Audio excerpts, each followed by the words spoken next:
lot of cash and we have a great company, but they want to take it away. Former U.S. President Donald Trump has less than a week to come up with $454 million to cover the fine in his New York civil fraud case. He doesn't have it. He doesn't have $450 million in cash. And apparently, there's nobody readily willing to lend him the money. Trump's efforts to secure a bond has been rejected by 30 companies so far, leaving him dangerously close to having his most prized properties seized. The Attorney General's office has said that they would give him a 30-day grace period, but there's no requirement to give that grace. And anyway, those 30 days are coming up next week. The Republican presidential frontrunner was found liable in February for inflating his property values to dupe lenders and insurers as he built the real estate empire that vaulted him to fame and the White House.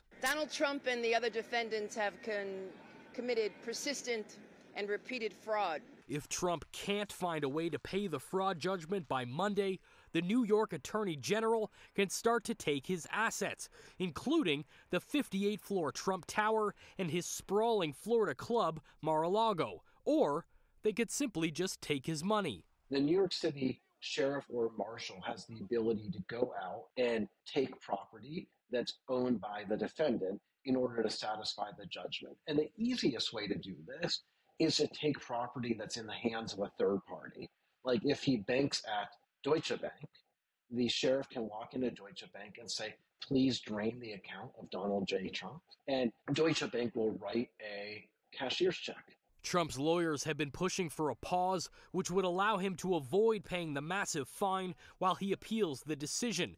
Experts also say the New York Appeals Court could offer Trump a compromise, requiring him to pay a smaller bond while he appeals. Brandon Choghri, City News.